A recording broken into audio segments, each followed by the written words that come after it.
अस्सलाम वालेकुम नाजरीन, KBN न्यूज़ चैनल में आप तमाम का तहे दिल से इस्तकबाल है। आइए आज की अहम खबर पर नज़र डालते हैं। NPR के ख़िलाफ़ इस तारीख़ी शहर हैदराबाद और खुली कुतुब शाह स्टेडियम में जो प्रोटेस्ट रैली में आए हुए मेरे तमाम भाइयों को दिल की गहराइयों से उन्हें सलाम अर्ज़ करता हूँ। उसी तरह हमारे हिंदू भाई आए हैं, उनको भी हाथ जोड़कर नमस्कार करता हूँ। इसी तरीके से हमारे सिख भाई भी आए हुए हैं, उन्हें भी सत श्री अकाल, और जो हमारे क्रिश्चियन भाई हैं उन्हें भी गुड इवनिंग। मेरे दोस्तों, आज इस तारीखी प्रोटेस्ट में हमारे दरमियान अभी रेवंत रेड्डी साहब ने बहुत कुछ कहा है। देश आज़ाद होकर 72 साल में ऐसे नाजुक दौर से कभी नहीं गुजरा जो आज हो रहा है। हम 6 साल से देखते आ रहे हैं और 6 साल से हम सब्र करते आ रहे हैं। जब से चाय वाला वजीर आज़म बना, फिर उसके बाद तड़ी पार अमित शाह वजीर दाखिला बना, तो जब से इस हिंदुस्तान को तकसीम करने और इस मुल्क को हिंदुत्व बनाने के लिए एक साजिश रची जा रही है। जो पहली साजिश 1927 में वीर सावरकर ने उन्होंने किताब लिखकर कहा था कि नाज़ीज़म जर्मनी से जिस तरीके से यहूदियों को हटाया गया था, इसी तरह हिंदुस्तान के अंदर अक़लियतों को वोट का हक़ भी नहीं देना चाहिए और अक़लियतों को तबाह यहाँ से 2 नंबर का शहरी करना चाहिए। ये उनके नज़रियात थे। उन्हीं नज़रियात को आज RSS और BJP ने मिलकर एक कर रहा है। लेकिन कभी हमें अफसोस होता है, 100 खुदाओं को मानने वाले एक प्लेटफॉर्म पे RSS के प्लेटफॉर्म पे आ रहे हैं, और एक खुदा को, एक आखिरी रसूल मोहम्मद मुस्तफ़ा सल्लल्लाहु अलैहि वसल्लम को मानने वाले, एक कुरान को मानने वाले मसलकों के बुनियाद पे हम अलग अलग होकर बढ़ गए, जिसकी वजह से आज हमको ये दिन देखना मिल रहा है। दिल की गहराई से कह रहा हूँ मैं, एक खुदा को मानने वाले 100 में बढ़ गए और 100 खुदाओं को मानने वाले एक हो गए। तो ये हाल है। तो आज हमको इस मुल्क के दस्तूर को बचाने के लिए, आपने रेवंत रेड्डी साहब की तकरीर सुना कि हम हैं आपके साथ, क्योंकि इस देश के 130 करोड़ आवाम में 100 करोड़ हमारे हिंदू भाई भी है। हम ये नहीं कह सकते कि सारे हिंदू फिरका परस्त हैं, हम ये नहीं कह सकते सारे मुसलमान सेकुलर है। हर जगह खराबी होती है। हिंदुओं में भी कुछ लोग कट्टर फिरका परस्त है, मुसलमानों में भी कुछ लोग कट्टर फिरका परस्त हैं। हमें मजम्मत करनी है तो दोनों की करनी है। आज देश ये आवाज़ दे रहा है, आओ सब मिलकर इस देश को बचाएं और साथ में मिलकर चलें। ये NRC हमारे लिए और NPR हमारे लिए बहुत बड़ा देश को बांटना और नफरत करने का है। कांग्रेस ने 70 साल से जोड़ के रखा, 72 साल से इनकी नफरत को रोक के रखा, लेकिन आज कैसा हो गया कि शीशे में जिन बंद था तो डराते गए। ठीक, मैं भी दस्तूर को बचाने के लिए जो जिद्दोजहद कर रहे हैं, उसके अंदर हमारी सरकार, तेलंगाना की सरकार किस तरीके से कुचलने की कोशिश कर रही है। क्या हिंदुस्तान का हिस्सा नहीं है तेलंगाना, हैदराबाद? बाजू को रियासत कर्नाटक में हर दिन आप लोगों का एहतजाज हो रहा है। 2 दिन पहले बसवा कल्याण में अभी सदर मुशायरा ज़हीर अली खान साहब आके कि वहाँ से 60 से 70 हज़ार लोगों का मजमुआ, जब साबिक़ा चीफ मिनिस्टर सिद्धरामैया से लेकर सब लोग शरीक हुए। वहाँ की BJP की सरकार होते हुए मिल रही है, लेकिन यहाँ KCR की सरकार सेकुलर सरकार कहती है। और एक दफ़ा तो यहाँ के MP साहब बैरिस्टर असद साहब ने कहा कि कार KCR की है लेकिन स्टीयरिंग मेरे हाथ में है। तो फिर भाई, मैं पूछना चाह रहा हूँ कि स्टीयरिंग क्या उखड़ गई या आगे पीछे हो गई है? क्यों यहाँ पर हमें एहतजाज करने का मौका नहीं दिया जा रहा है? क्यों अदालतों के चक्कर काट कर पुलिस कह रही है कि 6 से लोग बढ़ के नहीं बात करना, 9 बजे तक ख़त्म कर देना? इनकी जागीर है क्या? KCR साहब, हम अगर चाहते तो तुम्हारा एहतजाज, जब तेलंगाना का मूवमेंट चल सकता था, मैं भी तो वजीर था, शहर हैदराबाद का इंचार्ज वजीर था, लड़कर हम परमिशन दिलाए आपको मिलियन मार्च से लेकर हलेक, लेकिन आप हमें दबाने की कोशिश कर रहे हैं। पुलिस ऑफिसरों के जरिए दबाने की कोशिश कर रहे हैं। यहाँ शाहीन बाग, और बड़े कमिश्नर साहब बड़े अफसोस है, कह रहे हैं कि हम यहाँ शाहीन बाग नए बनने नहीं दिए। तो क्या किया भाई शाहीन बाग में? मेरी रेस्पेक्टेड माओं ने, मेरी बहनों ने, मेरी बेटियों ने क्या ऐसा जुल्म सताया है कि सबको शाहीन बाग अपने सांप की तरह दौड़ रहा है आपके सीनों पे? आज़ादी के लिए, इस दस्तूर को बचाने के लिए, इस मुल्क को मिला के रखने के लिए, इस मुल्क के मोहब्बतें बांटने के लिए वहाँ शाहीन बाग में मेरी माओं ने एहतजाज कर रहा है, तो यहाँ शाहीन बाग बनने नहीं देते। यहाँ पर ख़वातीन को एहतजाज करने नहीं दे रहे। जो औरतें, जो ख़वातीन ने हिम्मत करके निकले, 1000 ख़वातीन के ऊपर आज यहाँ की तेलंगाना के पुलिस, ये जालिम पुलिस ने उन पर क्रिमिनल केसेस बुक करे। शर्म की बात है कैसे यार। और होम मिनिस्टर भी हमारे मुसलमान होते हुए बगैर लकड़ी वाले साहब, उन्होंने भी कहते हैं कि अरे भाई कहीं को गए तुम लोग सड़कों पे, तो हम एहतजाज नहीं करें, हमारे इख्तियार नहीं है। तो मैं ये आज ये कहने के आया, केसीआर साहब धोखा दे रहे हैं। 25 मार्च को, 25 दिसंबर को हमारे उलमाए कराम यहाँ के मुकामी जमात के एमपी साहब के साथ गए। केसीआर ने कहा कि 2 दिन में मैं अनाउंस करूंगा कि सीए नहीं होगा मेरी रियासत में, एनपीआर नहीं होगा मेरी रियासत में, और एनसीआर नहीं होगा मेरी रियासत में। लेकिन झूठ, उन्होंने आप उलमाए कराम को झूठ बोला है।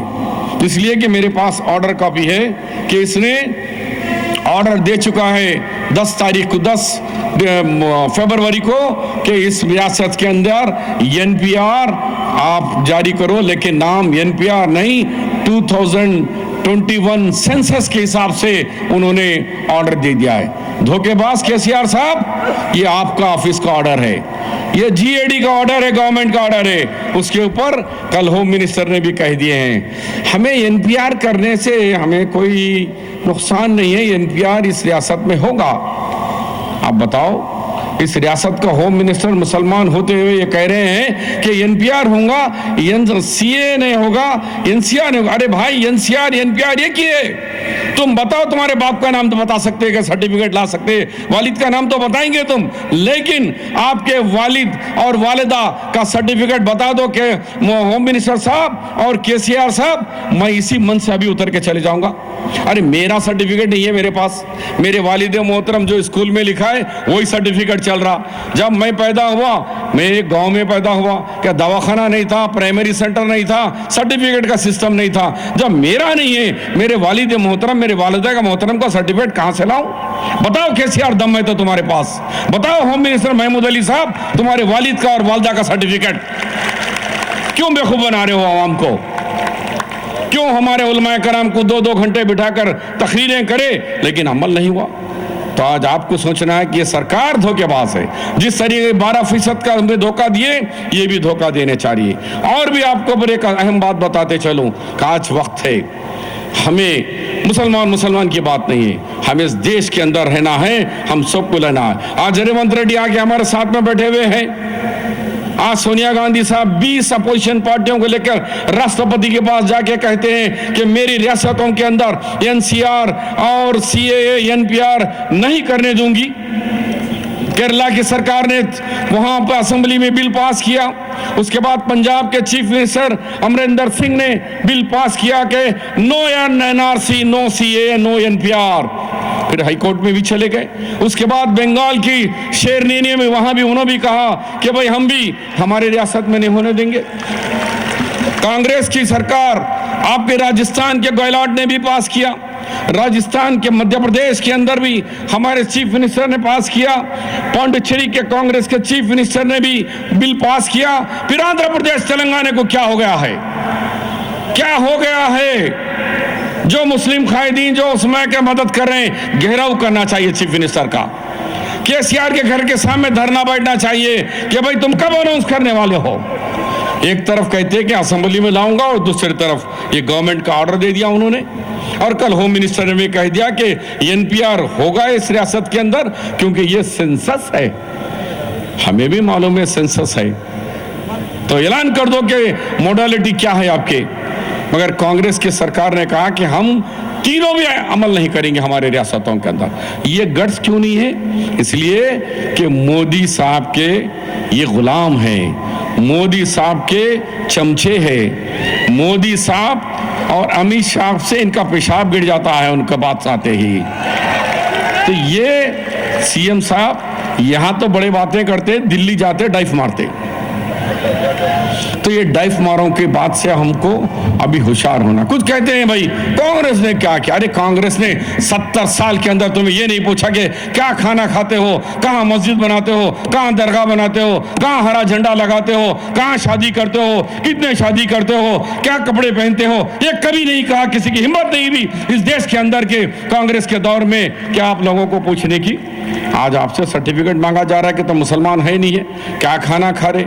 एक 3 तलाक बोल के कभी सताया जा रहा है, कभी गोश्त के नाम पे सताया जा रहा है, कभी खाने के नाम पे सताया जा रहा है, कभी आपको रहने सहने पे सताया जा रहा है, कभी दाढ़ी पे सवाल किया जाता है। अरे कैसे होगा भाई। इसीलिए मेरी बहनों ने आज भाइयों के साथ मिलकर कहा कि जिस तरह एक बॉटल में एक जिन बंद था, अब वो जिन बाहर आ गया, अब डर खत्म हो गया। अब कहने को आ गए चाय वाले या तड़ी पार अमित शाह, अब इस देश तुमसे डरने वाला नहीं है। आज हिंदू मुसलमान कंधे से कंधा मिलकर इस देश के संविधान को रोकने के लिए हम सब मिल के आए हैं। इस टाइम पर बेंगलुरु में हमने देखा, कर्नाटक में हमने देखा कि एमआईएम पार्टी के एमपी एमएलए थे, वारिस पठाने के थे। ये गधा कहां से आ गया नहीं मालूम। बड़ी अच्छी मीटिंग चल रही थी, कहा 15 करोड़ रुपए। पहले तो कहा कि हमारी इज्जतदार माओं को, बहनों को शेरनियां। अरे बेवकूफ, शेरनियां के मतलब होता दरिंदे। क्या हमारी बहनें दरिंदे?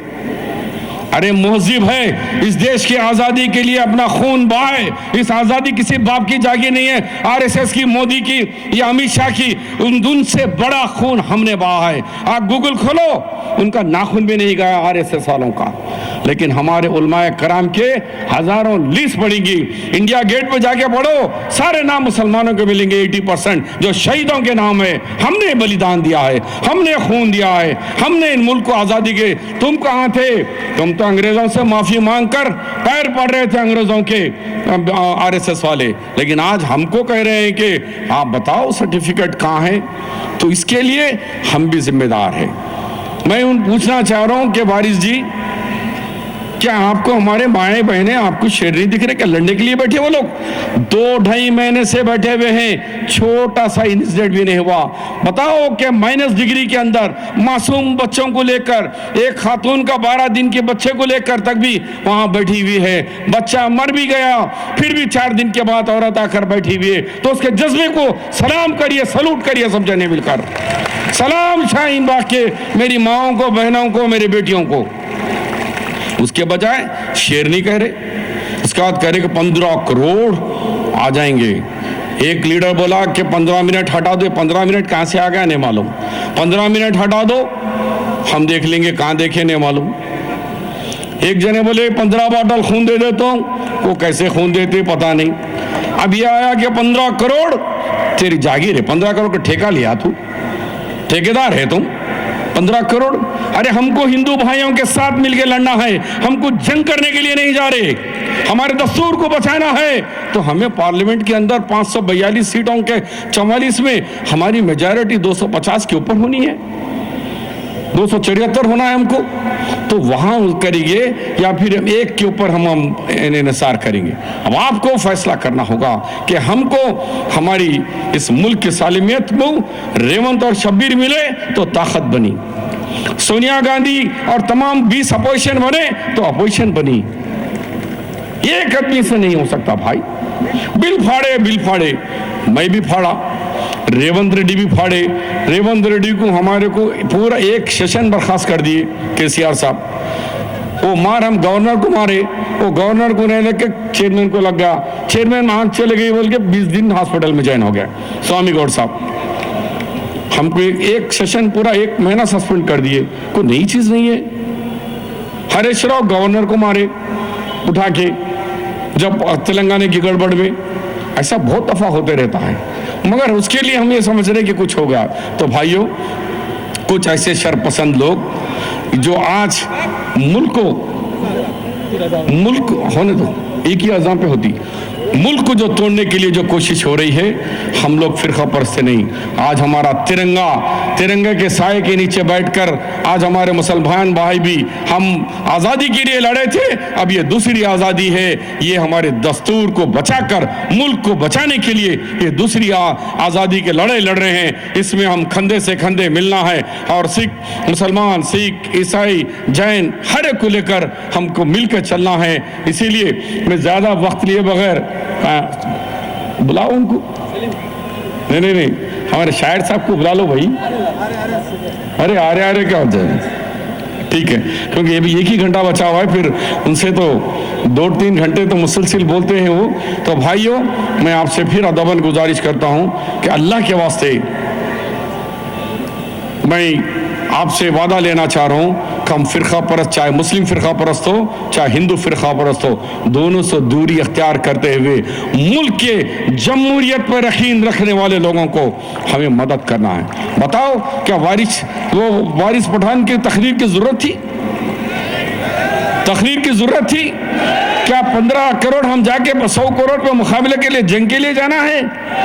आज जंग लड़ना है तो दस्तूर को बचाने के लड़ना है, भूख के खिलाफ लड़ना है, गरीबी के खिलाफ लड़ना है, तालीम याफ्ता बनाने के लिए लड़ना है, उनको आला से आला नौकरियां दिलाने के लिए लड़ना है।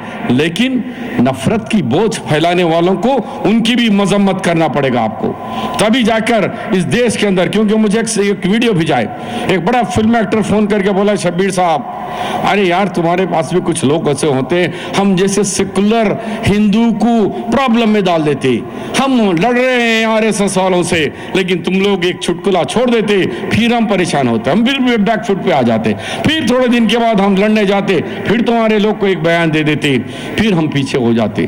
तो ये आपसे इस प्रोटेस्ट मुशायरे में हम केसीआर से डिमांड कर रहे हैं कि केसीआर साहब, हमने आपको वोट दी है, आंध्र तेलंगाना की जनता ने आपको वोट दी है, तेलंगाना का हिंदू, मुसलमान, सिख, ईसाई सेकुलर पार्टी आपसे मुतालबा कर रहा है कि आइए और आप असेंबली के अंदर फौरी बुलाकर CA और NRC और NPR मेरे स्टेट में लागू नहीं करेंगे, ये बोले तक हम उनको छोड़ने वाले नहीं हैं और ये एहतजाज चलते रहेगा। और दूसरी बात, हमको हमारी बहनों के लिए प्रोटेस्ट करना है तो इतने प्रॉब्लम आ रहे। हाल ही अमित शाह का एक फ़ोन आया, केसीआर, मैं दिल्ली हैदराबाद में आकर NRC के और CA के फेवर में मैं मीटिंग करना चाह रहा हूँ, मुझे लाल बहादुर स्टेडियम दे दो। तो केसीआर साहब उल्टे पैर ऊपर नीचे सर करके कमिश्नर को बुला के बोले, दे दो, बगैर कोई दरखास्त के उन्हें आने वाले दिनों में इसी महीने में उनको परमिशन दे दिए। और हम लोग बार बार पूछ रहे हैं, 50 आदमी से बढ़ के नहीं आना, 200 से बढ़ के नहीं आना, केसीआर की बाप की जागीर है या कमिश्नर की बाप की जागीर है, हम इस हिंदुस्तान के शहरी नहीं है, हम तेलंगाना के शहरी नहीं है, इनके गुलाम हैं। और अमित शाह को कौन सा कोर्ट की भी परमिशन की जरूरत नहीं है, उनको मिल गया। तो आप देख लो कि आप जो रुख देख लो कि केसीआर को कितना खौफ है अमित शाह और मोदी से, कि बगैर कोई कंडीशन के लाल बहादुर स्टेडियम उनको दे दिया गया। और हम दे पूछेंगे तो बोलेंगे असेंबली के बाजू में हम नहीं देते। फिर इनको कैसा दे रहे भाई? हमको बोल रहे कि असेंबली है वहां नहीं मिलता, फिर अमित शाह को किस बेस पे दे रहे, इसका जवाब मांगना है। हम 27 तारीख के दिन ऑल पार्टी मीटिंग के अंदर भी ये पूछने वाले हैं कि केसीआर साहब, कमिश्नर साहब, हमें बताओ कि किस बेसिस पे लाल बहादुर स्टेडियम, यही NRC के फेवर में कर रहे हैं, हम मुखालिफ में कर रहे हैं तो हमें परमिशन नहीं है, लेकिन वो लोग फेवर में करने चाहे तो उन्हें परमिशन दिया जा रहा है।